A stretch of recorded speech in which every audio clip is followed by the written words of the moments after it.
रणबीर कपूर को नेपोटिज्म कहेंगे? सारा अली खान को नेपोटिज्म कहेंगे? बेवकूफ हो क्या जी? हम बोलते बहुत कि हम यादव हैं, हम कोयरी हैं, हम कुर्मी हैं, हम राजपूत हैं, हम भूमियार हैं, हम कायस्थ हैं, हम फलाना हैं, ढमकाना है, मेरा इसमें लाभ है। आप चुटकुले जोड़ के सिनेमा बनाना चाहते हैं। फिल्म एक मोमेंट है। बॉलीवुड में स्ट्रगल नहीं है, और रिवॉल्वर निकालता है, गोली मार देता है और आगे। आप उस एक्टर को दूसरे नजरिए से देख नहीं पाते।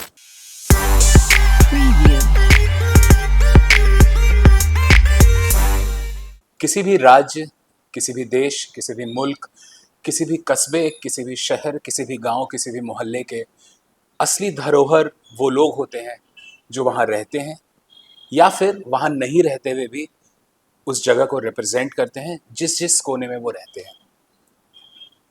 जब बिहार के ऐसे लोगों की का नाम लिया जाएगा, ऐसे लोगों की एक लिस्ट बनाई जाएगी, ऐसे लोगों को याद किया जाएगा, तो विनीत सर का नाम मुझे लगता है कि सबसे ऊपर होगा, क्योंकि अपने जो भी किरदार इन्होंने निभाया है, ज़िंदगी को जितना जिया है और ज़िंदगी से जितना कुछ सीखा है और जितना कुछ ये सिखा सकते हैं, वो काबिल तारीफ़ है।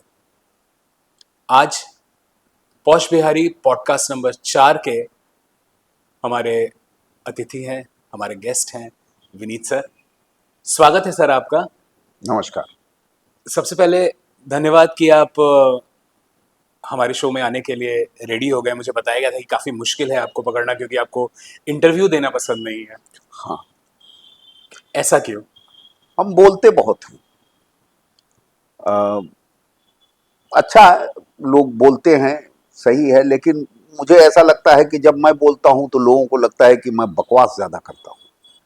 तो मुझे लगता है कि बकवास कम ही करनी चाहिए। बकवास करना इतना मतलब ज़रूरी भी तो है बकवास करना। उसी में कुछ ऐसी बातें निकल जाती हैं जो काफ़ी काफ़ी अच्छी होती हैं, काफ़ी कुछ सिखा जाती हैं। या ज़रूरी नहीं है कि आदमी हमेशा कुछ ऐसी ही बातें करे जो जिसका कोई हाँ, मायने हो। बहुत सही है। कुछ चीजें जो है मेरी, जो समझ में आती हैं कि बेसिकली सब लोग अब सोचने लगे हैं। सोचने लगे हैं अब सब लोग, मतलब कि क्या पहले नहीं सोचते थे? पहले भी सोचते थे। तो पहले और अब में क्या फर्क है? एक बहुत ही बेसिक सा फर्क आ गया है कि पहले जब हम सोचते थे तो हमारे पास उस सोच को लिखने के लिए कोई साधन नहीं था कि हम अचानक दिमाग में चलते चलते कुछ सोचे तो दिमाग में वो सोच आई, अरे यार अच्छा, और घर पहुंचते पहुंचते वो सोच गायब हो गई। अब क्या है कि जो ही आप सोचते हैं, फेसबुक खोलते हैं, ट्विटर खोलते हैं, टप टप टप टप टप टाइप कर देते हैं। अब वो सोच है या नहीं है, या वो अर्थ सत्य है, या बुलबुला है, या क्या है, वो घूम रहा है और आपको लग रहा है 4 लाइक, 10 लाइक, 40 लाइक, लाइक खरीद लिए, और वो सोच जो है मुहर लगने लगती है उस पर। तो हर कोई सोच रहा है। तो सोचते जब आप हैं तो ये समझना जरूरी है कि क्या ये सोच है या ये आपके मन का बुलबुला है। तो इसीलिए हमको लगता है कि सब लोगों को इतना आसान हो गया है लिखना, अपनी बात पेश करना, प्रस्तुत करना, कि वो एक खास तरह से अब प्रलाप जैसा लगता है। क्या होता है कि आप अपना प्रलाप कर रहे हैं, किसी को दुख है, किसी को खुशी है, किसी का व्यंग है, किसी का कुछ है, चल रहा है। तो ऐसे में मेरे जैसे आदमी को जो ये मानता है कि मैं वाकई सोचता हूं, तो चुप ही रहना बेहतर है। आपको लगता है कि थिंकिंग काफ़ी शैलो हो गई है आज के सोशल मीडिया के समय में? इसमें मानना क्या है? इसमें क्या मानना है? आपके सामने सब कुछ खुला हुआ है। उसके पीछे एक बहुत बेसिक जो मुझे बात समझ में आती है कि आपको शैलो अफवाह नहीं बनाया जा रहा है। क्यों बनाया जा रहा है? ये मीडियोकर क्यों बनाया जा रहा है? अगर मीडियोकर हमें नहीं बनाया जाएगा तो जो मल्टीनेशनल्स हैं उनके प्रोडक्ट हम कैसे खरीदेंगे? जब आज से 50 साल पहले या 40 साल पहले की बात, 40-50 साल पहले की बात मैं जब सोचता हूं तो मुझे लगता है कि व्यक्तित्व कपड़े से नहीं बनता था, गाड़ी से नहीं बनती थी, घर से नहीं बनता था, आपके आचरण और व्यवहार से बनता है। अब आचरण और व्यवहार दिखता ही नहीं है। क्यों नहीं दिखता है? सिर्फ इसलिए कि जो धाराएं चल रही हैं मल्टीनेशनल्स की, ये एक बहुत बड़ा टर्म है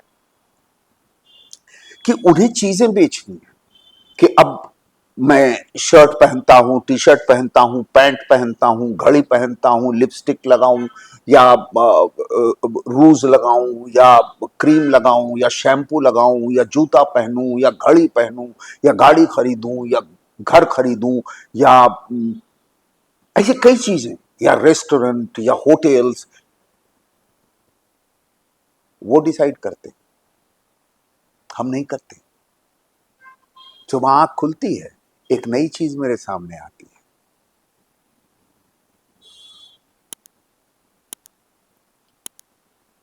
अगर अपनी सोच मजबूत हो जाएगी तो हम वो नहीं करेंगे। क्या आपको लगता है कि सोशल मीडिया जो है वो ज़रूरत से ज़्यादा ज़िंदगी में घुस गया है हमारे? सोशल मीडिया है ही इसलिए कि वो जरूरत से ज्यादा आपकी जिंदगी में घुसे और कैओस क्रिएट करे। इसीलिए मीडियोक्रिटी पहले उन्होंने फैलाया कि सोशल मीडिया आपके नजदीक आए तो आप उसमें घुस जाएं और घुसने के बाद बातों की सच्चाई क्या है ये हम ना सोचें, बातों के ऊपरी मुलम्मे को, उसके कवर पे ही हम बहस करने लगे। आज का जो बॉलीवुड के जो ज़्यादातर जो टॉक शोज़ होते हैं उनको देखते हैं आप? हाँ, कभी कभी देख लेते हैं क्योंकि मुझे ग्लैमर से जो है कोई नाराजगी नहीं है, लेकिन मैं ग्लैमरस आदमी हूं नहीं, इसलिए मुझे वो ग्लैमर समझ में ही नहीं आता है कि अब एक दिन मैंने देखा कि एक सुपरस्टार का एक ऐसे हाथ आया है और उसको गोल करके दिखाया गया है, वो एक घड़ी पहने हुए हैं और उस घड़ी का दाम जो है वो कुछ 40 लाख है या 50 लाख है या कितना लाख है। अब मेरी समझ में ये बात नहीं आ रही है कि जिस सुपरस्टार ने, जिस आदमी ने, जिस व्यक्तित्व ने, जिस एक्टर ने उसे पहना है, वो आपको दिखाने के लिए नहीं पहना है, लेकिन ये प्रमोट किया जा रहा है कि भाई आप 40 लाख का ना लो, 40,000 का तो लो इस प्रकार की घड़ी। अब एक आदमी लग जाएगा कि इस प्रकार का एक डुप्लीकेट अगर मुझे 40,000 मिल जाए तो मैं पहन लूँ। तो रेप्लिका, वो रेप्लिका जो बनाना शुरू किए हैं कि सिर्फ पॉइंट में वो परसेंटेज है जो ब्रांडेड कपड़े पहनते हैं, उस ब्रांडेड कपड़े का एक और नमूना बनता है, उसके बाद दूसरा नमूना बनता है, तो जो हजारवां नमूना बनता है वो गांव खेड़े के लोग पहनते हैं। हमको याद है कि मैं यहाँ पे बिहार में सीतामढ़ी में शूटिंग कर रहा था, तो एक दिन मैं अंदर गांव में चला गया तो मैंने देखा कि वहाँ 4-5 लड़कियां जो स्कूल का कपड़ा पहने हुई थी घास काट रही थी और 3-4 लड़के जो हैं खड़े हुए हैं और वो जीन्स पहने हुए हैं, और जीन्स जो है, ये 2010-11 की बात है, और जीन्स जो है थोड़ा नीचे है और उनका जो कच्छे का जो बैंड जो दिखता है वो दिख रहा है। फैशन हो गया ये तो। सीतामढ़ी के गांव में। तो हमने कहा कि अरे ये सब कर रही है, घास छील रही है, और तुम लोग घास काहे नहीं छील रहे हो? तो कहता है अरे हम बंबई से आए हैं। ठक से दिमाग में मुझे वो सारी चीजें क्लियर हो गई कि देखिए कि रेप्लिका का हजारवां हिस्सा ये पहन के फैशनेबल समझ रहा है, ऐसे वो धीरे धीरे घुसता है। वो कहीं नहीं छोड़ेगा। अगर आप अपना विचार मजबूत नहीं करोगे तो वो आपको कहीं नहीं छोड़ेगा। कंज्यूमरिज्म के अगेंस्ट हैं कहीं आप? नहीं, बिल्कुल नहीं, कतई नहीं। लेकिन जो उसका विज्ञान जिस तरह से काम करता है, वो आपको मानसिक रूप से पंगु बनाने लगता है। आप अपने दिमाग से, अपनी समझ से, अपनी सोच से, अपने शौक से अगर आप 5 लाख का जूता या 50 लाख का जूता पहनते हो, वो आपका शौक है, आप पहनो। लेकिन अगर वो आप अपना सोशल स्टेचर बनाने के लिए या अपना व्यक्तित्व गढ़ने के लिए ये ब्रांड पहन रहे हो, तो तुम्हारा व्यक्तित्व नहीं गढ़ा रहा है, तुम ब्रांड में लदे हुए हो। जिस दिन, और ये ब्रांड पैसे से आता है, जिस दिन पैसा जाएगा तुम्हारा व्यक्तित्व चला जाएगा। तो व्यक्तित्व गढ़ने के लिए आचरण और व्यवहार होता है। व्यक्तित्व गढ़ने के लिए जूता, घड़ी, कपड़े, गाड़ियां, घर नहीं होता है।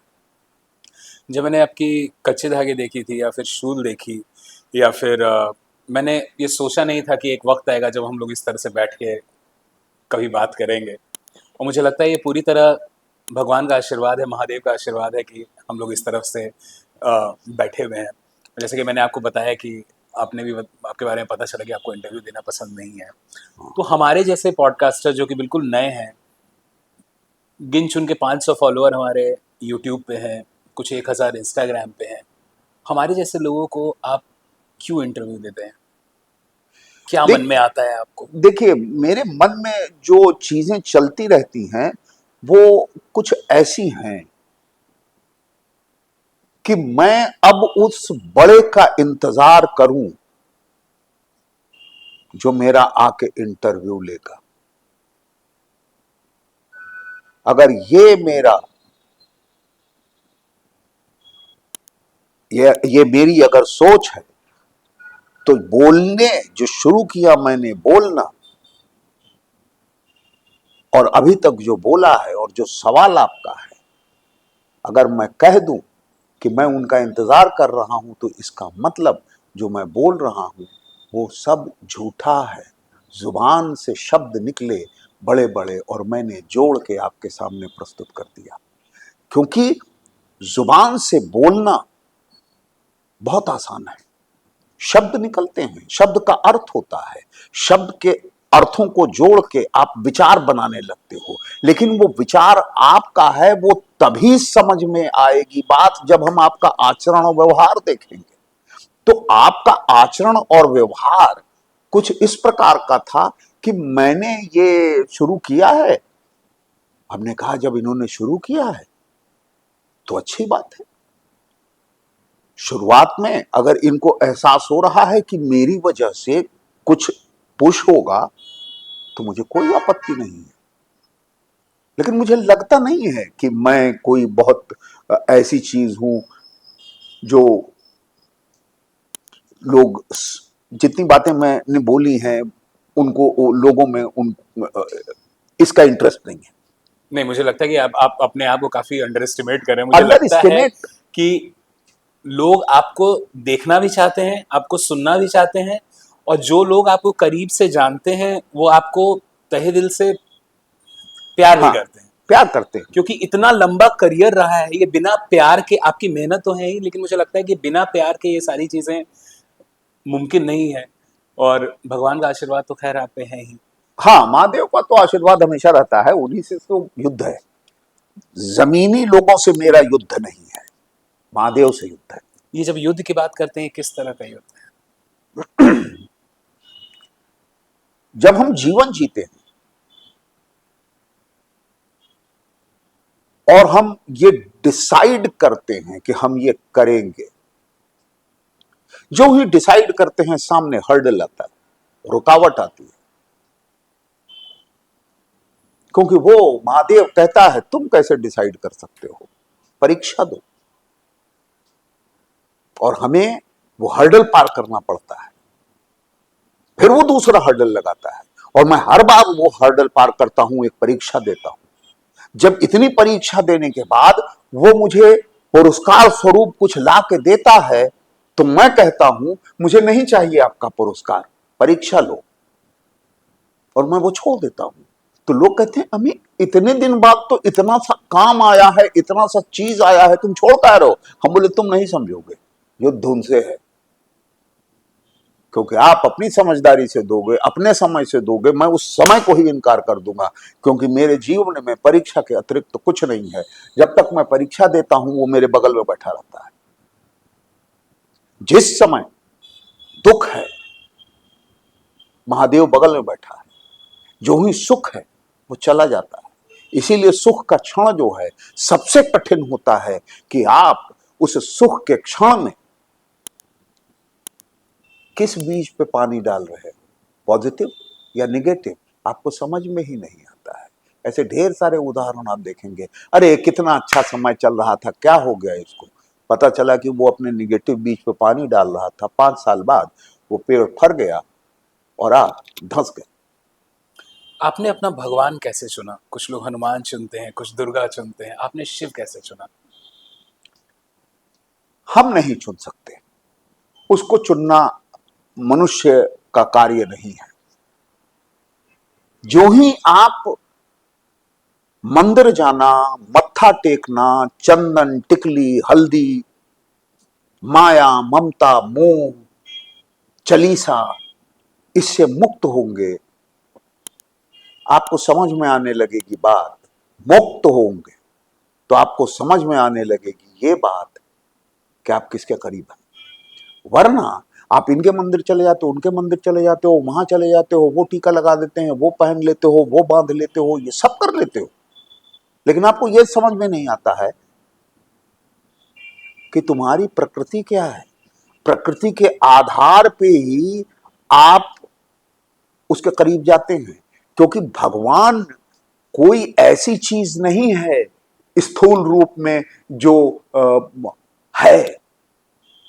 भगवान विचार है, आप अपने ऊपर विचार ही नहीं करते हो।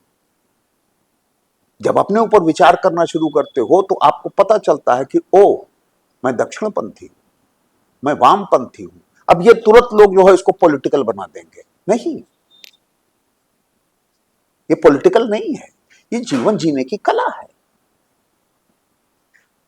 दक्षिण पंथ जो है वो मेरा मानना है कि वो विष्णु से निकल के आता है, और वाम पंथ जो है महादेव से निकल के आता है। आप उनके किताबों को पढ़ के, उनके पुराणों में उनकी कहानियां पढ़ के आप देख लीजिए, इसी तरह की चीजें जो हैं आपको दिखाई देंगी, समझ में आएंगी। लेकिन हम भगवान के पास क्यों जाते हैं? हम भगवान के पास इसलिए जाते हैं कि हे प्रभु मुझे ये दे दो। वो इसलिए नहीं जाते हैं कि वो ये कहें कि हे प्रभु मुझे आदमी बना दो। वो जाते हैं कुछ मांगने, और भगवान एक दिन सामने आके खड़ा हो जाए और वो ये कहे कि पुत्र मैं तुम्हें दुनिया की ताकत दे देता हूं, तुम मुझे एक चीज दे दो, अपनी सांस। वो नहीं देगा।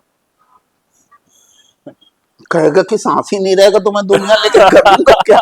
तो प्रभु जो है सबसे बड़ा जो गिफ्ट है, जो सबसे बड़ा उनके पास उपहार है, वो हमें सांस के रूप में दे रखा है उन्होंने, जो 24 घंटे चलता है, और 24 घंटे मैं जीवित रहता हूं, लेकिन रात में जब सोता हूं तो मुझे पता नहीं रहता है कि कल सुबह सांस लूंगा या नहीं। इसीलिए रात में हाथ जोड़ के कहते हैं कि प्रभु कल मिलते हैं, और सुबह उठते हैं तो हाथ जोड़ते हैं कि प्रभु आपसे मिल रहे हैं। वरना ये रात का जो समय होता है पता नहीं होता है कि वो क्या खेल खेलेगा। वो खेल निराला है उनका। हम उसको मंदिर, मस्जिद, गिरजाघर और पूजा पाठ, चंदन, हल्दी, टिकली इसमें बांट देते हैं, जबकि इसका मतलब ये नहीं है कि ये पूजा पाठ, चंदन, टिकली का अर्थ नहीं है। आप अर्थ ही नहीं समझते हो। भगवान शिव की एक क्वालिटी जो आपको बहुत ज्यादा प्रेरित करती है? आर पार, मिनिमल, समाज से, यानी मतलब इर्द गिर्द जो भी है उससे प्रेम, चाहे वो दानव हो, चाहे राक्षस हो, चाहे वो असुर हो, चाहे वो पशु पक्षी हो, चाहे प्रकृति हो, वो उन्हीं के बीच में बैठा रहता है। मैं उनका उपासक हूं, मैं भी उसी तरह से आचार व्यवहार करने की कोशिश करता हूं। कुछ लोग, कुछ भक्त जो भगवान शिव के नाम पे भांग पीते हैं, धतूरे का सेवन करते हैं, उनको लगता है कि हम भक्त तभी बनेंगे जब हम ऐसे काम करेंगे। ये नहीं, आपने सोचा है इस बारे में कभी? नहीं, मुझे ऐसा लगता है कि ये जो है एक खास तरह की अवधारणा लोगों ने कॉन्सेप्ट बना लिया है। मूलतः महादेव जो है वो विचार है। उस विचार को आप अपने आचरण और व्यवहार में जब लागू करते हो तो आप कुछ भी करते हो, सवाल नहीं उठता। लेकिन अगर आपके आचरण और व्यवहार में वो विचार ही नहीं है जो आप बोल रहे हो, तो हर आदमी कहेगा भाई झूठा है, अरे बकवास करता है, अरे यही फैला रहता है। बॉलीवुड शब्द से आपको बहुत ज्यादा बॉलीवुड क्या है? क्या, क्यों ऐसा, क्यों, मतलब क्या? बॉलीवुड क्या है? उसकी जगह बता दीजिए, मैं स्वीकार कर लूंगा। बॉलीवुड इस देश में कहां है? आप वेस्ट से प्रभावित हो रहे हैं, जबकि हमारे देश में भारतीय सिनेमा नाम का एक ऐसा शब्द है जिससे आप क्यों परहेज करते हो। बॉलीवुड ऐसा लगता है कि आप अपने आप को जलील कर रहे हो। भारतीय सिनेमा क्यों नहीं बोलते हो? हिंदुस्तानी सिनेमा क्यों नहीं बोलते हो? भारतीय सिनेमा जब आप बोलते हो तो नीचे से लेके ऊपर तक, इधर से लेके उधर तक जितना सिनेमा बनता है सब समाहित हो जाता है। अब बॉलीवुड बोल के वो कमर्शियल सिनेमा का एक सर्किट बनाना चाहते हो। इसका मतलब कि आप 500 करोड़, 1000 करोड़ जब लेते हो तभी वो बॉलीवुड में आता है। ये भारतीय सिनेमा है, वो कहीं एग्जिस्ट नहीं करता है। 500 करोड़ और 1000 करोड़ का सिनेमा ये 1000 करोड़ और ये 500 करोड़ का जो बॉक्स ऑफिस तो कलेक्शन बिजनेस है, है, ये सिनेमा नहीं। इसको कितना सीरियसली लेते हैं आप? ये सीरियस लेने की चीज ही नहीं है। ये तो बिल्कुल वैसी दुकान है कि मैंने दुकान खोली, दुकान चलने लगी, लेकिन दुकान में माल क्या है? फिल्में आजकल चल क्यों नहीं रही है? कंटेंट नहीं है। ये सिर्फ कंटेंट की वजह से है? कंटेंट नहीं है। कंटेंट क्यों नहीं है? क्योंकि जमीन नहीं है। आप किस जमीन की कहानी कह रहे हो? आपको क्यों साउथ की फिल्में जो हैं, कोई भी फिल्म देख लो, साउथ की फिल्म देख लो, आप गुजराती फिल्म देख लो, आप बंगाली देख लो, आप पंजाबी देख लो, आप उड़िया फिल्म देख लो, हो सकता है कि आप उस फिल्म से सहमत ना हो, मतलब आपको अच्छा न अच्छा लगे, ना लगे। आपका मतभेद हो, लेकिन आप ये नहीं कह पाओगे कि ये फिल्म नहीं है। हम जो फिल्म बनाते हैं, हमको इसी में संदेह हो जाता है कि ये फिल्म है या नहीं है। अभी एक फिल्म बनी, एक बड़ी वो दुनिया की बड़ी पॉपुलर किताब है, उस पे एक हिंदी में फिल्म एक बनी। फिल्म बनी। अब जब मैंने वो फिल्म देखी तो मुझे लगा कि हमारे देश में ये कौन सी पहाड़ी जगह है जहां इस प्रकार के बच्चे रहते हैं, इस प्रकार का व्यवहार करते हैं। हमें वो परी कथा लगा, हमें लगा ये एलियंस हैं, क्योंकि उसकी ज्योग्राफी नहीं हमको समझ में आ रही है। ज्योग्राफी बहुत बड़ी चीज है ना। हम आज बोल रहे हैं तो उसके पीछे हमारी जमीन है जिसको खोजना नहीं पड़ता है, वो है। मुझे लगता है ये बात वहीं पे चली जाती है कि कैसे हम एक शैलो लाइफ को, एक सोशल मीडिया को हम बिल्कुल, प्रमोट कर रहे हैं, बिल्कुल। और कैसे वो जो डेप्थ है वो किसी भी बात में आ नहीं रही। मुझे, मेरी समझ बहुत इस बारे में कम है, लेकिन मुझे लगता है कि जितने भी स्टार्स हैं जितने भी स्टार्स हैं या बड़े बड़े फिल्म मेकर्स हैं, मुझे लगता है कि कहीं ना कहीं वो अपने स्टारडम को बहुत लाइटली ले रहे हैं। उनको अभी भी वो लग रहा है उनको कि हम कुछ भी कर देंगे और कुछ भी चल जाएगा। यही एक कारण हो सकता है कि फिल्में पिट रही हों। नहीं, वो लाइटली तो नहीं ले रहे हैं, वो डरे हुए हैं। इस डर के बारे में आप थोड़ा और बता सकते हैं? वो डरे हुए हैं कि मुझे एक रेस करनी है और वो जीतना है, और वो रेस जो है 500 करोड़ से 1000 करोड़। अब भयभीत हैं। आप चुटकुले जोड़ के सिनेमा बनाना चाहते हैं, आप सीन जोड़ के सिनेमा बनाना चाहते हैं। सीन का जोड़ना सिनेमा नहीं है, चुटकुलों का जोड़ना सिनेमा नहीं है। लेकिन हो सकता है कि चुटकुले वाली फिल्म 1000 करोड़ कमा ले, लेकिन वो फिल्म नहीं है। तो फिल्म क्या है? फिल्म एक मोमेंट है, और उस मोमेंट को हम एक्सप्लोर करते हैं तो हमें एक कहानी समझ में आती है।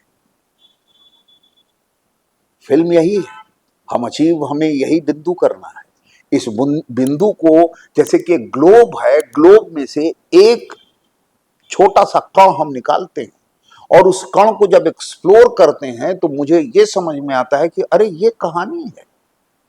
और जब हम उस कहानी को बनाना शुरू करते हैं तो वो कहानी नहीं होती है, वो एक विजन होता है। उस विजन का एक विजुअल होता है। खराब फिल्में नहीं चलती हैं, ये समझ में आता है। अच्छी फिल्में भी नहीं चलती हैं। भाई, हम लोगों ने जो है दर्शकों को ग्रो ही नहीं होने दिया। उसके लिए जो है मतलब कई चीजें जो हैं वो उस लपेटे में आती हैं कि वो एजुकेशन सिस्टम, कि हम एजुकेट हो कैसे रहे। स्कूलों में हो क्या रहा है? स्कूलों में सिर्फ सब्जेक्ट पढ़ाए जा रहे हैं, उसके अध्याय पढ़ाए जा रहे हैं, बस खत्म। आप स्कूलों में कंपलसरी कर दीजिए, केजी से कंपलसरी कर दीजिए थिएटर। देखिए 10 साल में पूरे देश का सिनेरियो बदला हुआ दिखेगा। लेकिन इससे क्या होगा कि वो 10 साल में वो जो बच्चे 6 साल से लेके 16 साल के हैं, वो सामाजिक रूप से, राजनैतिक रूप से और वैचारिक रूप से इतनी स्ट्रांग हो जाएंगे कि राजनीतिक खतरा हो जाएगा। बट आपको लगता है कि उस तरह के स्कूल्स हमारे बिहार में या फिर हमारे पूरे देश में, जहाँ पे एक बहुत एक एक करियर ओरिएंटेड एजुकेशन सिस्टम हमें चाहिए कि भाई पढ़े, 12th पास की, इंजीनियरिंग की, एमबीए किया, जो भी किया और नौकरी मिल गई।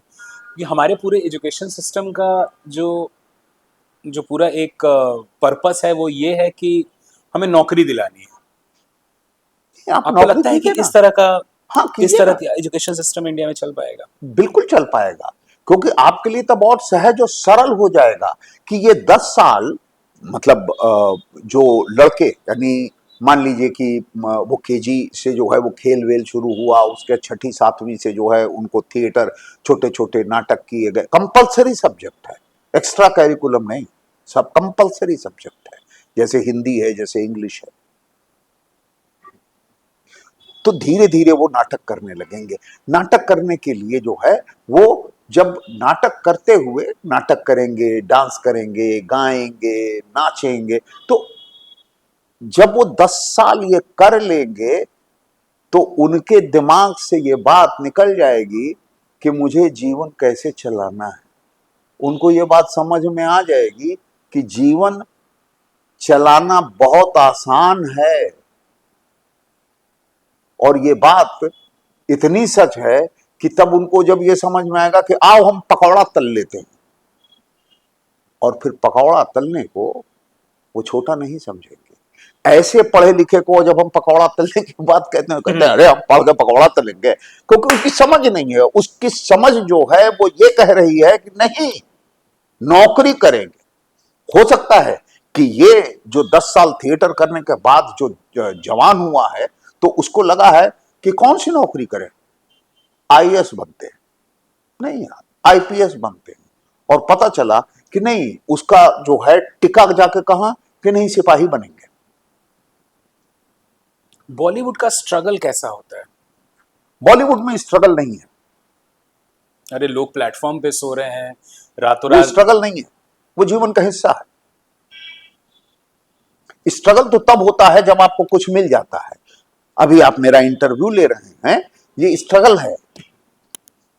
मैं इंटरव्यू दे रहा हूं, ये स्ट्रगल है, क्योंकि हम लोग एक काम में जूझ रहे हैं, और जिनको सुनना है उनको हम बेहतर बात समझाने की कोशिश कर रहे हैं, और आप बेहतर तरीके से मुझे ग्राइंड कर रहे हैं। तो क्या ये ज़रूरी नहीं है कि हर एस्पायरिंग बॉलीवुड एक्टर या फिल्म मेकर प्लेटफॉर्म पे सोए, बॉम्बे में जाके आधे पेट रहे? बिल्कुल, अगर ये तुम करने लगो तो बंबई तुम्हारे लिए जो है कभी भी भूत की तरह नहीं होगा कि मैं सरवाइव कैसे करूं। अभी मैं बताऊं, मेरी एक परिवार जैसा ही है, मेरी मित्र हैं, वो दिल्ली में रहती हैं, उनकी बिटिया जो है वो तो बहुत कोशिश की है कि वो ना आए, वो बिटिया है वो चली आई यहाँ बम्बई, एक्टिंग करेंगे, कर रही है, काम कर रही है।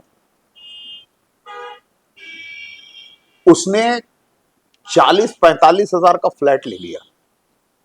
मैंने कहा गलत कर रही हो, 10 हजार का फ्लैट लो। बोले कैसे रहेंगे, उसे डाइजेस्ट ही नहीं हो रहा है कि हम कैसे रहेंगे। और मैं कह रहा हूं कि अगर तुम ये कर लोगी ना तो ज्यादा तुम सहज और सरल हो जाओगी। संगमरमर पर चलने के लिए जब तक आप जमीन पर चल के अपनी पकड़ मजबूत नहीं बनाओगे, संगमरमर पे फिसल जाओगे। नेपोटिज्म के बारे में आपका क्या ख्याल है? है ही नहीं। नेपोटिज्म जो है जैसी कोई अवधारणा, कोई कॉन्सेप्ट है ही नहीं। एक बाप अपने बेटे को बेहतर से बेहतर चीज देना चाहेगा, अगर बेटा वो चाहता है तो। बेटा अगर नालायक है तो भी बाप कहेगा अब कैसे कहूं, हो सकता है इसको मिलने के बाद ही लायक बन जाए। नेपोटिज्म का सीधा मतलब है ना कि आपका परिवार जो है अपने किसी भतीजा भतीजी पुत्र पुत्री को आगे बढ़ा रहा है, यही है ना। जी।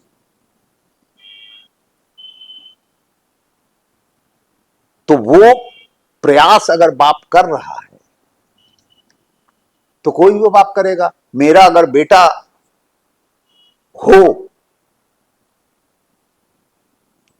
तो मेरे जैसा आदमी ये काम नहीं करेगा, इसलिए कि मेरी सोच अलग है।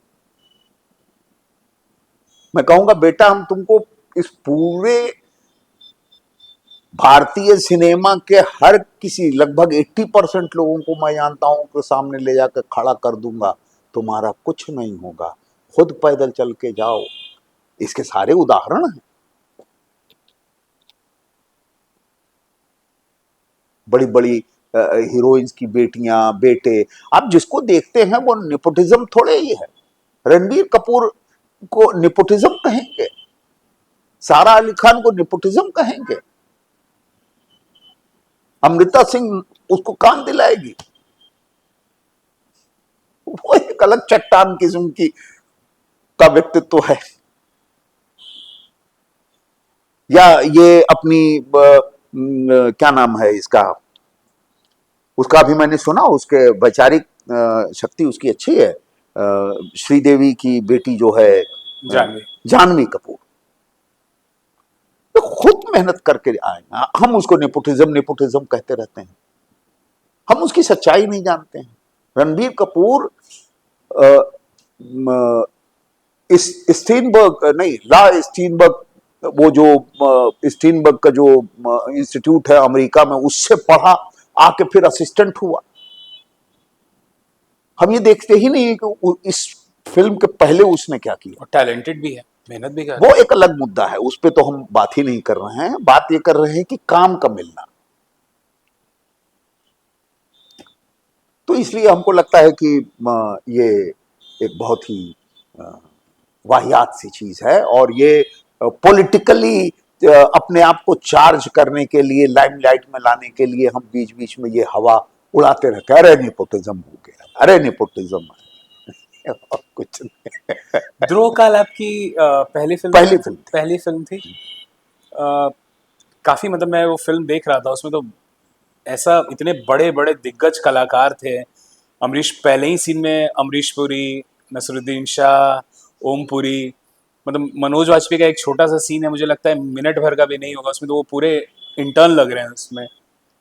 और बड़ा अच्छा लगा मैंने देखा उसमें इंट्रोड्यूसिंग विनीत, जब मैंने देखा इंट्रोड्यूसिंग विनीत कुमार उसमें लिखा हुआ है। कैसे मिली वो फिल्म पहले आपको? ये गोविंद निहलानी का कमाल है। गोविंद निहलानी, अब मेरा प्रॉब्लम क्या है कि मिल जाने के बाद उनसे जो है मेरी दोस्ती हो गई, और काफी मैं उनको मानता हूं। अभी मेरे दिमाग में बहुत दिनों से चल रहा है कि यार गोविंद जी से मिलना है, जाके गोविंद जी से मिलना है।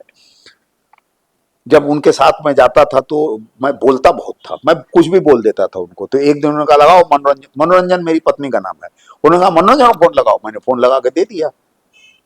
उन्होंने कहा अरे सुनो, कल से इसके मुंह पर पट्टी बांध के, टेप बांध के भेजना, ही बहुत बोलता है। तो जब मुझे मिल गया तो गोविंद जी से मैंने पूछा कि इतने लोग थे और आपने मुझे कैसे लिया? तो उन्होंने कहा, हम बोले बात मत टालिए, बताइए जरा, हम भी तो समझें कि एक डायरेक्टर कैसे देखता है। अब आजकल ये नजरिया नहीं है डायरेक्टर्स का। उन्होंने कहा कि तुम्हारा अब आएगा मजा मैंने देखा था। अब आएगा मजा पंकज पराशर जी ने बनाया था। हमने कहा वो तो फार्स था, कॉमेडी फार्स था वो तो, इतना लाउड और इतना ये जो है रियलिस्टिक कैरेक्टर। बोले हम वो कैरेक्टर नहीं देख रहे थे, हम देख रहे थे कि वो कैरेक्टर की टाइमिंग क्या है। रियलिज्म जो है या कोई भी चीज जो है, जब टाइमिंग उसको समझ में आती है तो इसका मतलब है कि इसके अंदर वो चीज है जो मैं चाहता हूं वो कर सकता है। तो वो टाइमिंग कि तुम टाइम कैसे पकड़ते हो अभिनय, उसका इम्पल्स समझ में आने लगता है। हमने कहा गोविंद जी कमाल है। आजकल ये नहीं है। आजकल आप पूरा स्ट्रक्चर देखते हैं कि अच्छा ये चपरासी बना है तो आगे से चपरासी बनेगा, अच्छा ये कॉमेडी करता है तो कॉमेडी करेगा, अच्छा ये विलेन है तो विलेन बनेगा। तो अब जो है स्थिति ऐसी हो गई है, आप उस एक्टर को दूसरे नजरिए से देख नहीं पाते हो। आप किस तरह की फिल्में करना चाहते हैं? आप किस तरह की फिल्में बनाना चाहते हैं? हम कुछ भी करना चाहते हैं, हर चीज फिल्म है, हर चीज फिल्म है। आप अब आप सोचिए कि वो फिल्म आपने देखी होगी, फार्स है वो बिल्कुल, कि वो क्या नाम है उस फिल्म का, हमको असल में नाम वाम याद नहीं रहता है। हिटलर बना हुआ है एक आदमी हम्म। है। हाँ, देखिए मैंने देखी है वो फिल्म, आप और काफी सोचिए, बार देखी है। आप सोचिए कि उसने हिटलर को कैसा फार्सिकल बना दिया। अद्भुत है कि वो रेस में दौड़ रहा है, दौड़ रहा है, अब दौड़ते दौड़ते एक आदमी आगे है, रिवॉल्वर निकालता है, गोली मार देता है और आगे फंस आ जाता है। कमाल की फिल्म है। लेकिन आप चाहें तो इस फिल्म को भौंडा बना सकते हैं, लेकिन उसका विजन और विजुअल इतना स्ट्रांग है। डिक्टेटर की बात कर रहे हैं? डिक्टेटर, डिक्टेटर की बात कर रहे हैं। कमाल है, कमाल की फिल्म है, कमाल मतलब की मुझे फिल्म। लगता है कि वो फिल्म मैं कितनी बार भी और कभी भी देख सकता हूँ। इसीलिए अगर आप देखें तो जो हिंदुस्तानी फिल्मों में जब आप देखना शुरू करते हैं तो कई लोग बड़ी गंभीर फिल्में बनाते हैं, और अच्छी फिल्म बनाते हैं, कॉमिक रिलीफ होता है। लेकिन मुझे ऐसा लगता है कि हमारे यहां पता नहीं किस प्रेशर में आके कहीं कुछ ट्रैक गड़बड़ा जाता है तो अचानक फिल्म कहीं से लूज हो जाती है, हुक फिर चला पकड़ में। जाता है, मुझे लगता है हाँ, एक मोमेंट आता है और उसके बाद बिल्कुल, फिल्म जो है वो डिप करती चली जाती है। बिल्कुल, वो फिल्म इस हिसाब से नहीं चलती कि उसका एंटरटेनमेंट लेवल, उसका एंगेजिंग लेवल जो है वो बिल्कुल। पूरा ऊपर जाता जाए।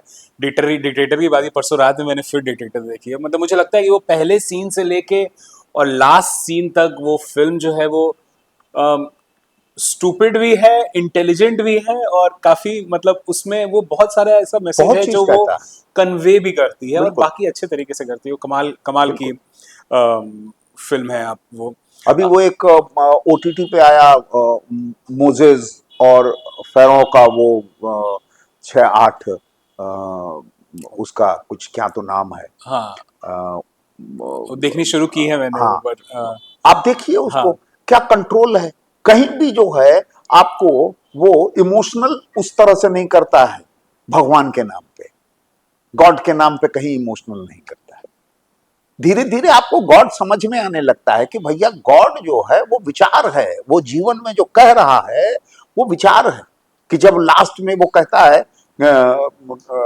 गॉड की अब की बार अभी तक नहीं समझा है, तो अब की बार जो प्लेग आएगा, मतलब जो अ, भयावह स्थिति आएगी, वो स्थिति ये होगी कि हर घर का बड़ा बच्चा मर जाएगा।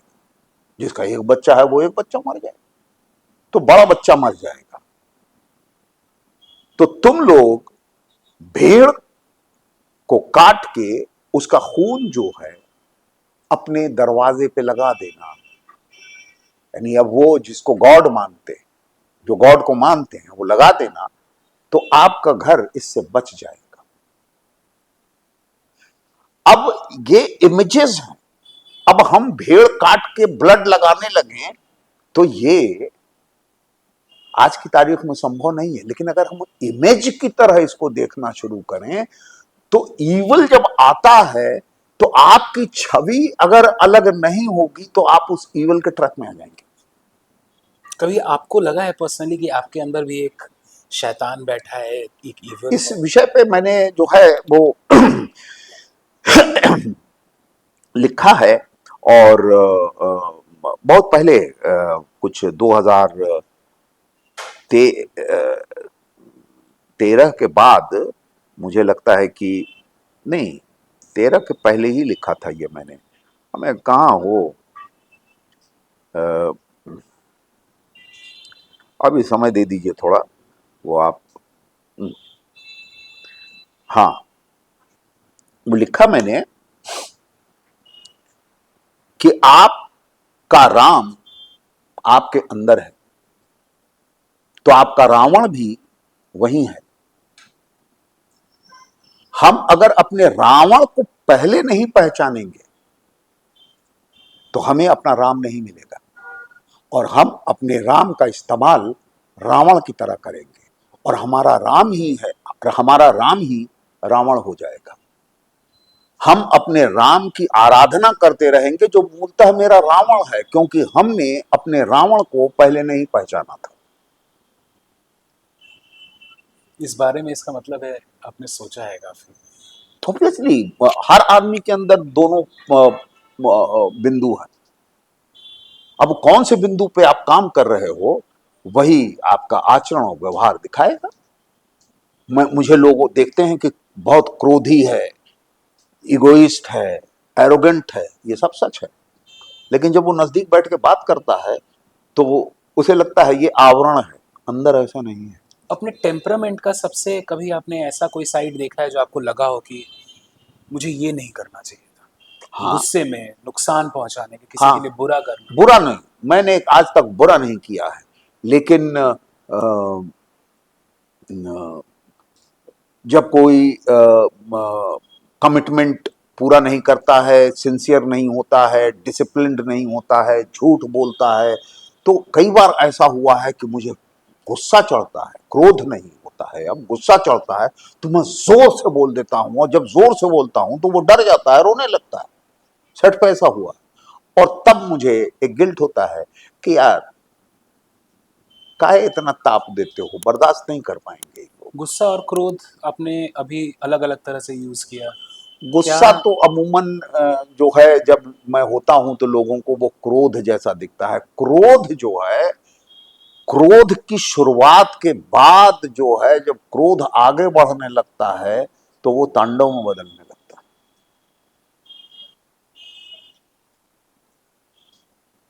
गुस्से से ऊपर जब आप जाते हैं तो क्रोध होता है, क्रोध से ऊपर कुछ है, उसके बाद जो है आप तांडव शुरू कर देते हैं। वो सही और गलत हो सकता है। शब्दों को किस तरह से इस्तेमाल करते हैं? शब्द सोच के इस्तेमाल करते हैं। इससे ये मुझे 74 में 74-75 में अटल जी आते थे पटना, तो हमको बड़ा मजा आता था। तो उस समय नेता लोगों का जो है कोई बहुत वो नहीं था, मतलब इतनी ग्लैमर। तामझाम नहीं थी उनके नहीं, आसपास। नहीं नहीं, उस समय तो जेपी मूवमेंट चल रहा था ना। अटल जी तो वैसे भी कोई तो मंत्री नहीं थे। कांग्रेस की सरकार थी, इमरजेंसी लगी हुई थी, कोई नेता मंत्री ही नहीं था। तो अटल जी आते थे, अटल जी, उसके बाद अडवाणी, उसके बाद प्रकाश सिंह बादल, मुरारजी देसाई, सभी लोग यहीं आते थे जेपी से मिलने के लिए। अटल जी हमको जो है इसलिए बहुत आकर्षित करते थे कि जब वो बोलते थे ना तो ऐसा लगता था कि ये शब्दों का चयन करते हैं। आज तक अटल जी की बातों को काट पाना जरा मुश्किल है। आप कोई भी पुराना उठा के देख लीजिए इंटरव्यू। एक बार किसी जर्नलिस्ट ने, जब वो प्राइम मिनिस्टर थे, मतलब इतना अद्भुत जवाब और इतना बड़ा सच, दूसरा किसी किसी में इतनी ताकत नहीं थी शायद 70 के बाद कि बोल सके। 70 के पहले के जो है बोलते थे, 70 के बाद बोल पाना मुश्किल था। तो इन्होंने, जब ये प्राइम मिनिस्टर थे, तो एक जर्नलिस्ट ने पूछा कि आप कुंवारे हैं? अब ये चाहते तो जवाब नहीं देते, उन्होंने इतना सटीक जवाब दिया। उन्होंने कहा कि कुंवारा हूं, ब्रह्मचारी नहीं। और उसके बाद जो ठहाका लगा है, ऐसा लगा जैसे कि सब लोग ये चाहते हैं कि अटल जी को गले लगा लें। इतना शुद्ध बोल पाना जरा मुश्किल है। बहुत कमाल के लीडर थे शब्द वो। ठेस पहुंचाते हैं, आपको लगता है? शब्द ही तो ठेस पहुंचाते, उससे ज्यादा शब्द तो ठेस पहुंचाते ही हैं, और बहुत बुरी तरह पहुंचाते हैं, क्योंकि वो आपके मानसिक अवस्था को तुरंत अटैक करती है। उससे तीव्र होता है आपका आचरण और व्यवहार। शब्द से ज्यादा ठेस पहुंचाता है। शब्द तो ठेस पहुंचाते ही, लेकिन कई बार होता क्या है कि हम आदत जानते हैं, अरे क्या बेवकूफ, बेवकूफ हो क्या जी। अब सामने वाले को लगेगा बेवकूफ, लेकिन अगर वो हमको जानता है तो उसको मालूम है कि ये इनकी आदत है बोलने की ऐसी। हम नागार्जुन जी को स्कूटर में बैठा के ले गए हैं, कहीं मिल गए तो उनको कहीं जाना है तो बैठा के वहां पहुंचा दिए। उनको आप सुन लीजिएगा तो आज की तारीख में तो लोगों को समझ में ही नहीं आएंगे नागार्जुन।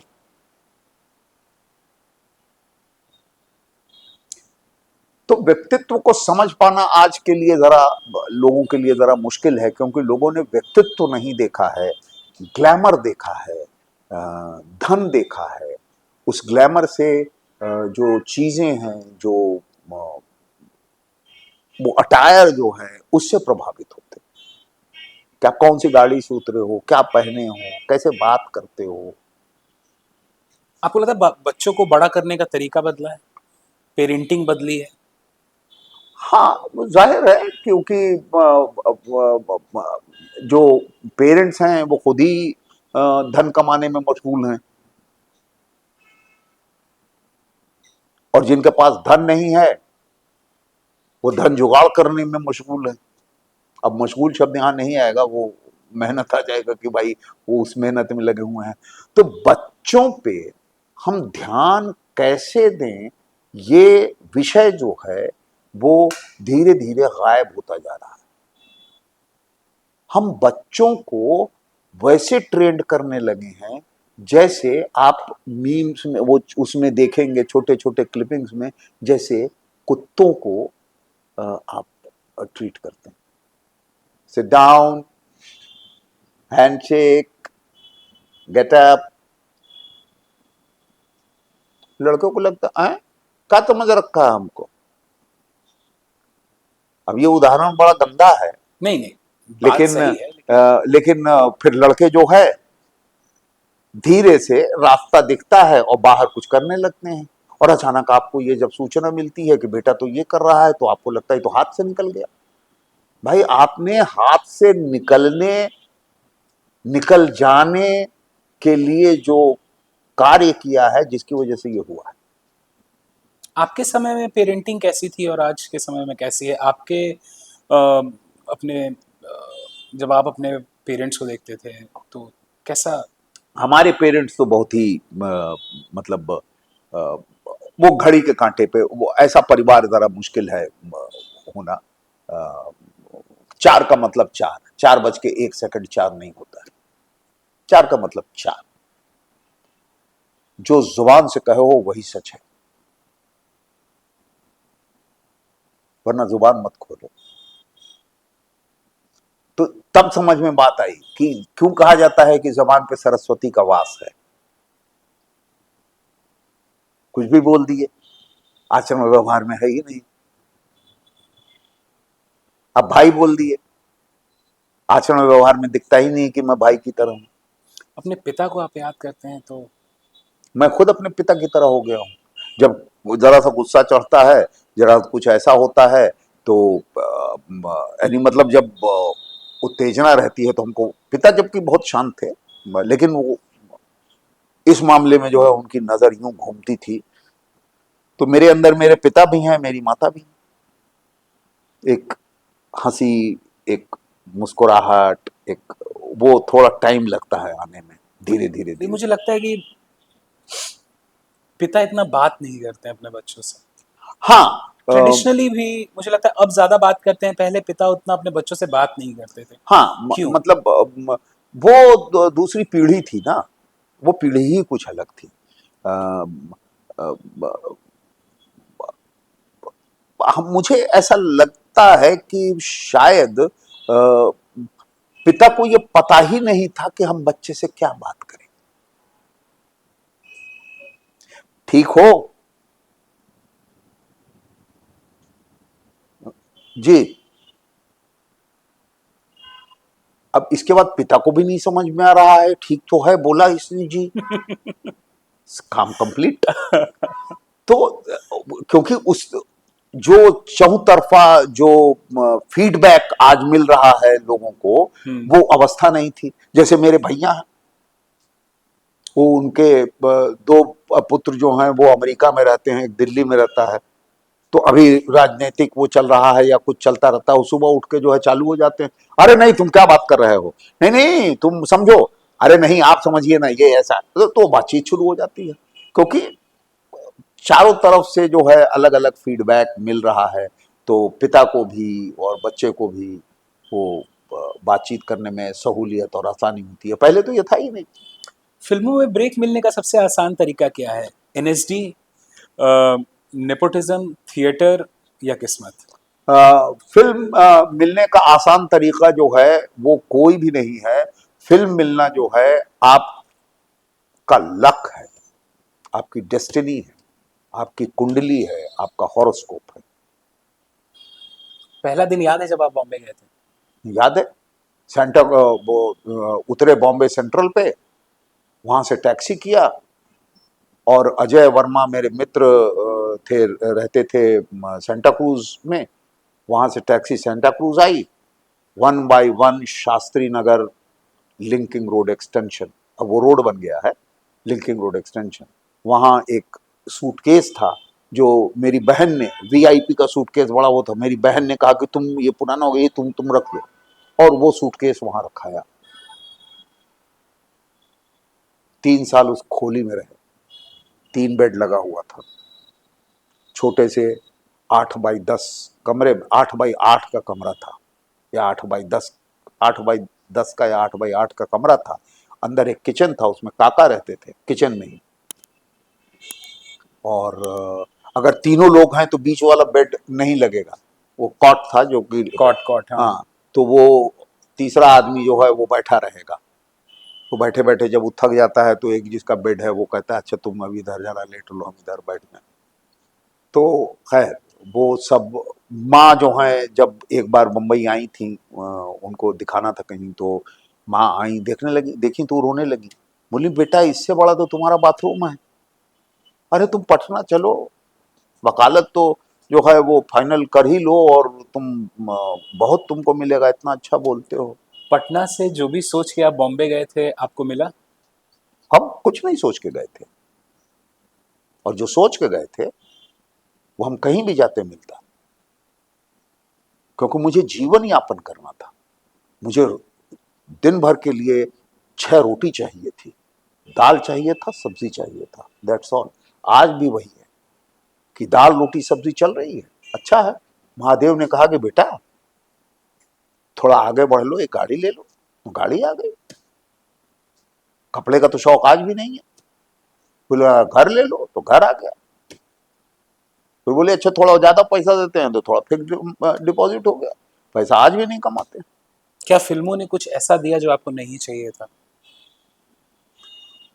अ, ये मेरे व्यक्तित्व के अंदर समाहित नहीं होती है ये बात, क्योंकि जो चीज मुझे नहीं चाहिए वो मुझे कोई नहीं दे सकता।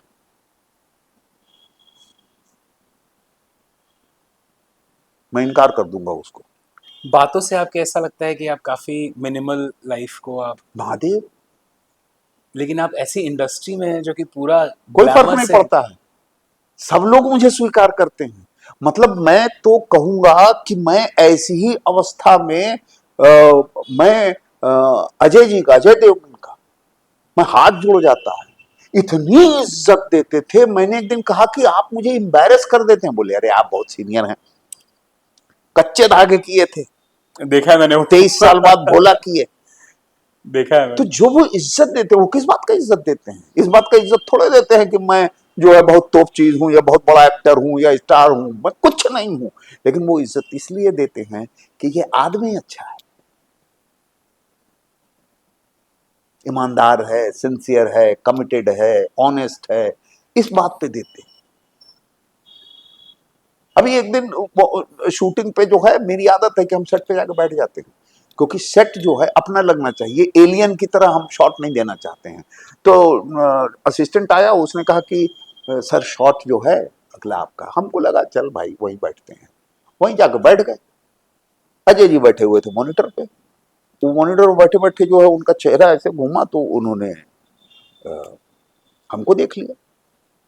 उन्होंने असिस्टेंट को बुलाया, बोला इनको क्यों बुला के लाया होगी, इनका तो शॉट अभी नहीं है, क्यों बुलाया इनको? डांट दिया होगा, कुछ किया होगा। हमने कुछ नहीं देखा, वो घूमे, उसके बाद हमने देखा कि कोई एक आया। फिर वो असिस्टेंट मेरे पास आया, बोले सर मैंने आपको बुलाया कहाँ है? हम बोले नहीं तुमने नहीं बुलाया। बोले अजय जी बोल रहे हैं कि तुमने क्यों बुलाया।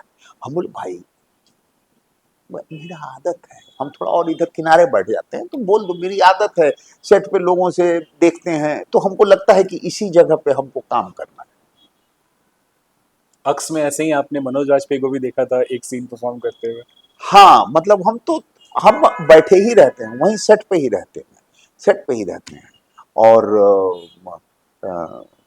अक्स में तो बहुत सारे अनुभव हुए, और ऐसा अनुभव हुआ कि राकेश मेहरा ने उसके बाद हमको काम ही नहीं दिया। देश की राजनीति के बारे में आपका क्या ख्याल है? देश की राजनीति जो है वो 70 के पहले तक जो है संभवतः एक दिशा थी कि कुछ बन रहा है, कुछ हो रहा है। 70 के बाद चीजें हुई तो, लेकिन लोग, जो राजनेता लोग थे, वो अपने सुखद आनंद के लिए ज्यादा राजनीति करने लगे। तो जो धीरे धीरे धीरे धीरे कांग्रेस जो है उसका विघटन होने लगा, और लोगों ने जो है क्षेत्रीय राजनीति की जो राजनीतिक पार्टियां थी उनका उभार शुरू हुआ, क्योंकि उन लोगों ने क्षेत्रों को नहीं देखा, तो क्षेत्रीय पार्टियां आने लगी। तो जो है मिलीजुली सरकार बनने लगी। अब मिलीजुली जब सरकार बनने लगी तो फिर से एक उठान आया, लोग देश में अलग अलग क्षेत्रीय पार्टियों को जोड़ के जो है केंद्रीय सरकार, सेंट्रल गवर्नमेंट चलाने लगे। लेकिन वो जो आदत है कि हम जिएंगे अपने लिए, फिर वही शुरू हुआ। तो 2009-10 के बाद इसकी शुरुआत हुई कि एक दूसरी धारा ने बहुत तेजी में अपने विचार को सामने रखना शुरू किया, और अपना विचार रखने के पहले वो इनके विचार को बताने लगा कि देखिए इनका विचार जो है वो आपके लायक नहीं है, इनके विचार से आपको ये प्रॉब्लम हो रहा है, ये प्रॉब्लम हो रहा है। वो प्रॉब्लम हो रहा था। तो 14 में विचार बदल गए। इस बार सत्ता नहीं बदली, विचार बदल गए। विचार बदला यानी धारा बदली, धारा बदली तो इस धारा में भावुकता जो है बहुत तेजी में आगे बढ़ी। और चूंकि हमारा देश, पूरे देश में जो आस्था और विश्वास का बहुत योगदान है हमारे जीवन में, हमारे व्यक्तित्व में, उसका उपयोग दूसरे ढंग से किया जाने लगा और हम फिर ट्रैप होने लगे। तो राजनीति है। आपको लगता है कि राजनीति जो है वो देश को भूल चुकी है, लोगों को भूल चुकी है? ये मैं अभी के कॉन्टेक्स्ट में नहीं बोल रहा हूँ, लेकिन एक जैसे आपने 70s की बात की, तो 70s के बाद आपको ऐसा लगता है कि देश पीछे छूट चुका है, लोग पीछे छूट चुके हैं? नहीं, देश पीछे तो काम तो होता रहेगा, लेकिन जिस स्पीड में, जैसे आज जो सड़कें बनी हैं, ये आज से 25 साल पहले, 20 साल पहले बन जानी चाहिए थी। आज जितनी सड़कें दिखती हैं जैसी, वो 20-25 साल पहले बन जानी चाहिए थी। वो अगर मेरे लिए काम नहीं कर रहे हैं, वो राजनेता, इसका मतलब है हमें मालूम ही नहीं है कि हमें देश कैसा चाहिए, तभी तो वो हमें बेवकूफ बना जाते हैं। अगर हमें मालूम है कि हमें क्या चाहिए तो उन्हें देना पड़ेगा। तो मुझे ऐसा दिखाई देता है कि हम देश को बिल्कुल ऐसे देखते हैं जैसे एक, आप ऐसे देखिए कि अंधों का हाथी, एक नाटक लिखा था शरद जी ने, शरद सक्सेना ने, शरद जोशी ने। उसमें क्या है कि हाथी जो है, एक हाथी है और 4 लोग 5 लोग जो हैं हाथी के इर्द गिर्द खड़े हुए हैं। तो कोई हाथी को पूंछ देख के हाथी को वैसा समझता है, कोई हाथी के पैर को पकड़ के जो है हाथी को वैसा समझता है, कोई हाथी के धड़ को पकड़ के वो हाथी वैसा समझता है, कोई सूंड पकड़ता है तो हाथी उसको वैसा लगता है। तो हम अपने देश को अंधों के हाथी की तरह देख रहे हैं कि हम किस जाति के हैं, या हम किस धर्म के हैं, या हम किस परिवार के हैं, या हम मतलब इसी नजरिए से हम देख रहे हैं। तो राजनेता लोग भी इसी नजरिए से हमको जो है फीडबैक दे देते हैं। देश कैसा होना चाहिए ये लोग नहीं जानते। मुझे किसी ने इलेक्शंस के पहले कहा था, और मेरी किसी से बात हो रही थी, बहुत सामान्य एक आदमी ने मुझे बोला कि सौरभ, नेता कोई भी हो, पार्टी कोई भी हो, सरकार किसी की भी रहे, वोटर की जो किस्मत है और वोटर का जो स्थिति है, उस पर कोई फर्क नहीं आता है। इस बारे में कुछ कहना चाहेंगे आप? वोटर पे फर्क इसलिए नहीं आता है कि वोटर अपनी ताकत नहीं समझता।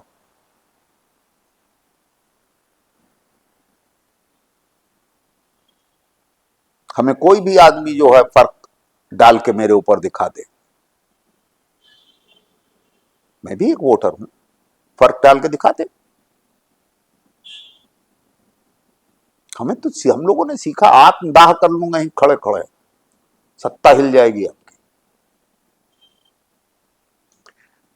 पाने के लिए लड़ना पड़ता है, और लड़ने के लिए आपके अंदर आपका व्यक्तित्व जागृत करना पड़ता है, और आपका व्यक्तित्व है नहीं। आप किसी दूसरी चीजों से कमजोर हैं, चाहे धर्म से कमजोर हूं, चाहे परिवार से कमजोर हूं, चाहे किसी चीज से कमजोर हूं, वो कमजोरी आपके व्यक्तित्व को गढ़ने नहीं देता है। ऐसी स्थिति में तो मुझे लगता है कि डेमोक्रेसी का होना ही बहुत बड़ा सवाल है। अगर आसानी से हमें आज़ादी मिलती है, आसानी से हमें चॉइसेस एक्सरसाइज करने नहीं, का वो आजादी मिलता है, आसानी से नहीं मिली है। आसानी से मिली नहीं है, लेकिन ये जो आज़ादी, जैसे अभी आपने ये बात कही कि वोटर अपनी ताकत नहीं समझ रहा है, हम वोट बहुत, भाई तो राजनीतिक लोग हैं ना, वो ताकत समझने नहीं देंगे, क्योंकि उनको राज करना है। आप ये क्यों नहीं समझ रहे हैं कि भैया ये हमें जीने नहीं देगा, ये जो बोल रहा है ये छल है। क्या छल है? कि जब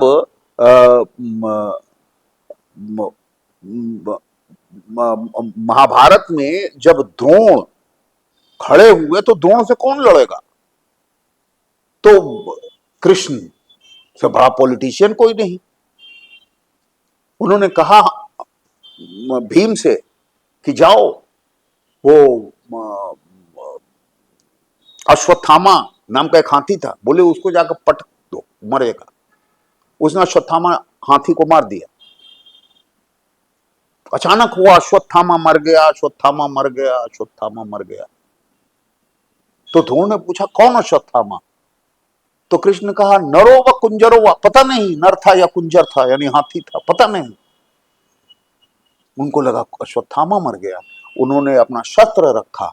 तो द्रोण जब तक शस्त्र लिए उनको कोई परास्त नहीं कर सकता है। उन्होंने शस्त्र रखा, अर्जुन ने बेच दिया। तो ये तो चलता ही रहेगा। हमको उससे आगे बढ़ना है, क्योंकि पार्टी हम चुनते हैं। हमें पार्टी को आगे लेके जाना है, जनता को पार्टी को लेके आगे जाना है। पार्टी को हमें लेके नहीं चलना है, यानी पार्टी हमें लेके चल रही है तो पार्टी हमेशा अपने मन का करेगी। आज के इस समय में अगर आप नीतीश कुमार की जगह होते तो आप बिहार के लिए सरकार से क्या मांगते? आज तो काफी कौन पावरफुल सरकार से? पोजीशन। वो तो खुद ही सरकार है, नीतीश बाबू। आप कह रहे हैं नीतीश बाबू की जगह हम होते, तो नीतीश बाबू तो खुद है हाँ, तो सरकार। गठबंधन में काफी इंपॉर्टेंट। अच्छा, राजस्व सेंटर सेंटर से सेंटर, क्या हाँ मांगते? हाँ। दो चीज मांगते, होम मिनिस्ट्री और अध्यक्ष पद पार्लियामेंट का। स्पेशल स्टेटस मांगते हैं। नहीं, क्यों? वो ले लेंगे। बिहार की स्थिति क्यों नहीं बदलती है? बिहार की स्थिति हम बदलना नहीं चाहते, क्यों?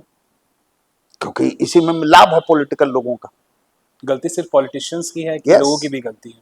लोगों की गलती यह है कि उनको समझ में ही नहीं आ रहा है।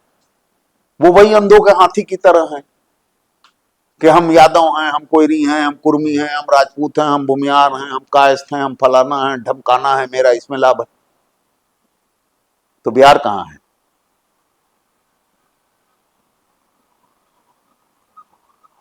ऐसे में कोई उम्मीद की किरण दिखती है आपको? आपको लगता है कि बिना उम्मीद के तो कोई जीवित ही नहीं रहता है। आपके सपनों का बिहार कैसा होगा?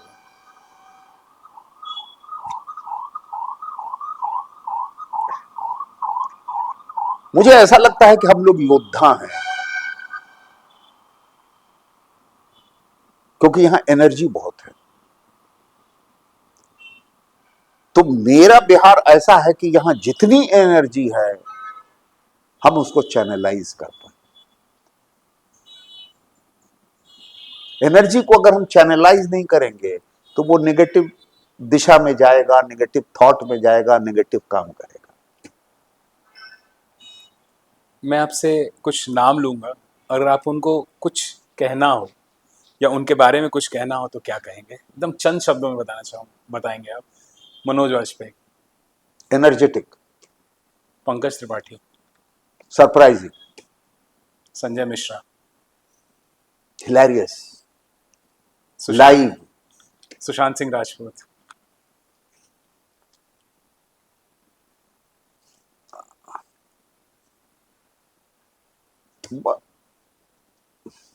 जवान लड़के जैसे होते हैं, हैंडसम, लोगों के प्रिय चहेते। अब असल में कुछ जो है हम ज्यादा ही वो अभिनय जो है हमने बहुत सुशांत का जो है काम देखा नहीं है, तो हम अभिनय के आधार पर नहीं बोल पाते हैं और व्यक्ति के आधार पे बोलना जो है अच्छा लगता नहीं है।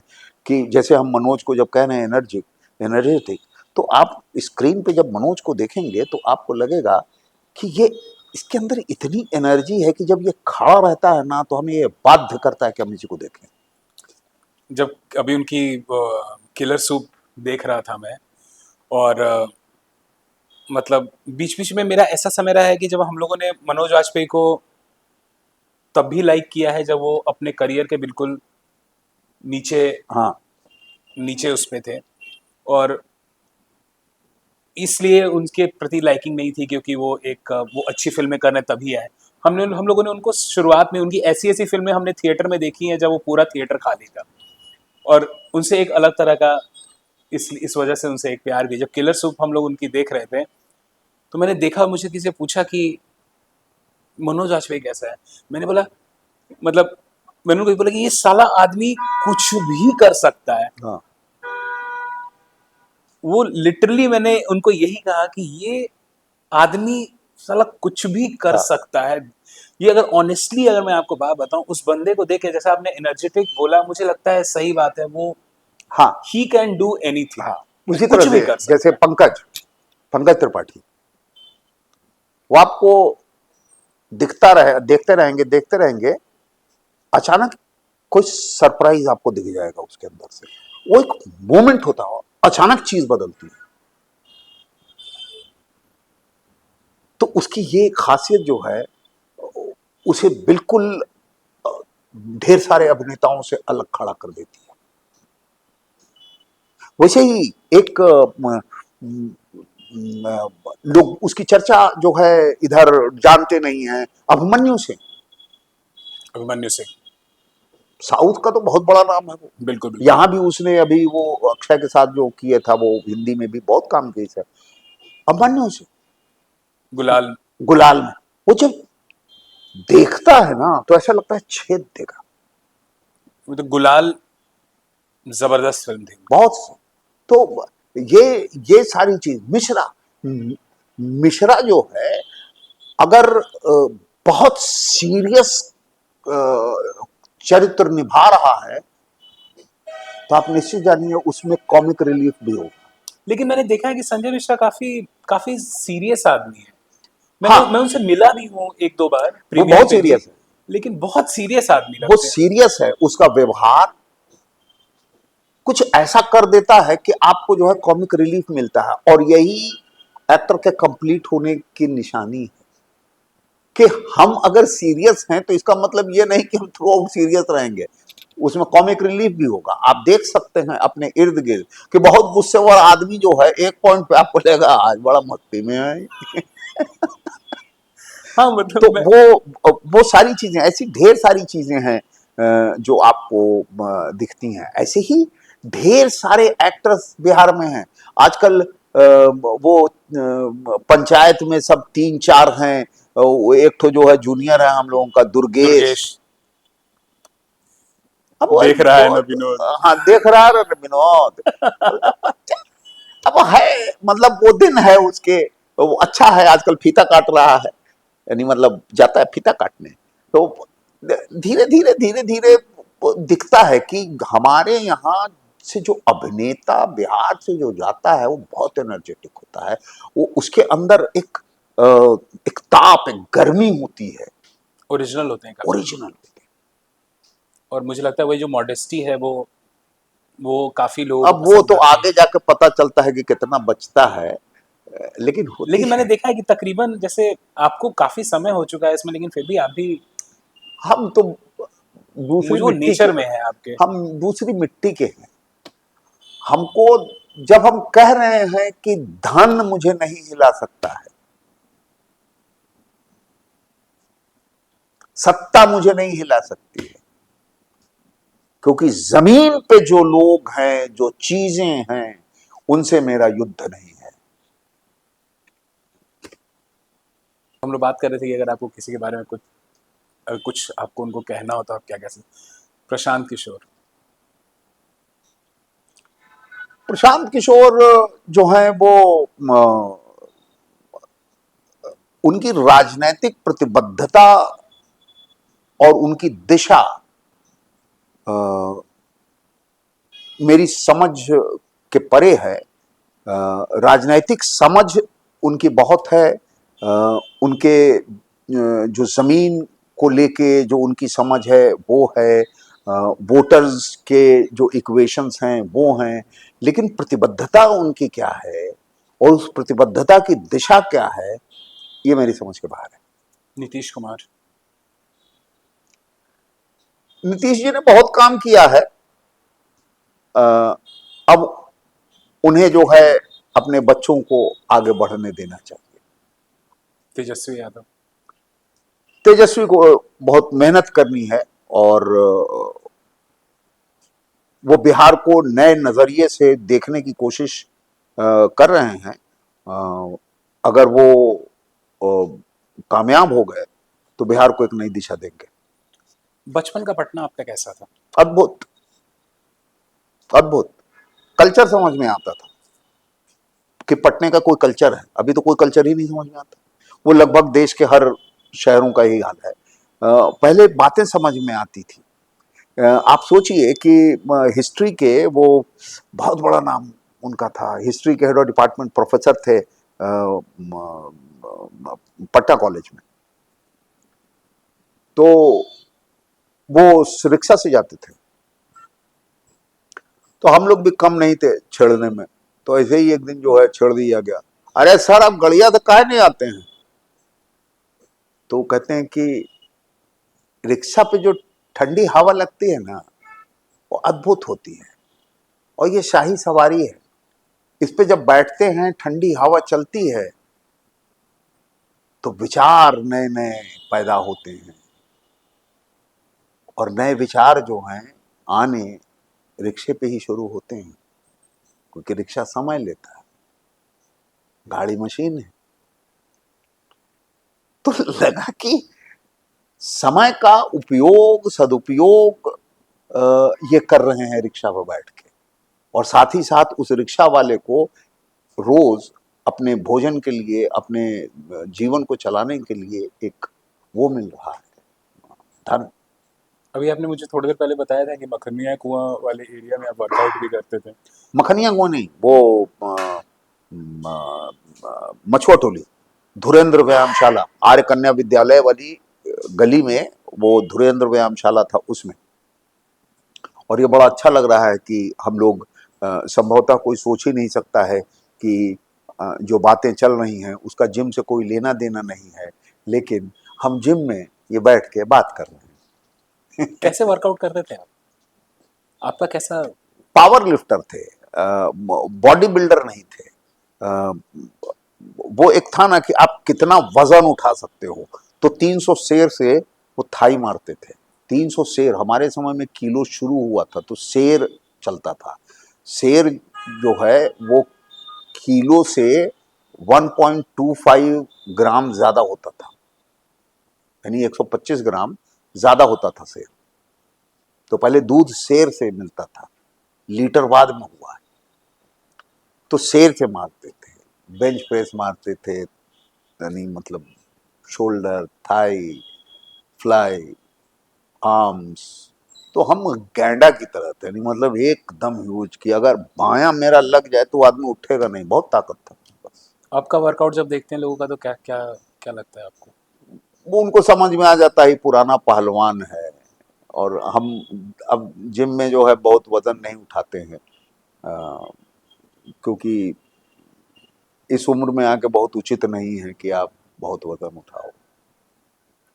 बहुत बहुत शुक्रिया आपका हमसे बात करने के लिए। मुझे इतना अच्छा लगा, इतना थैंक यू। कुछ सीखने को मिला। और मुझे लगता है जितने भी लोग ये पॉडकास्ट देखेंगे उनको भी सीखने को, आपसे, आपके बारे में जानने के लिए काफ़ी कुछ मिलेगा, आपसे सीखने को काफ़ी कुछ मिलेगा।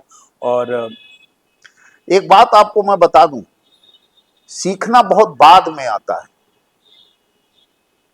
पहले देखना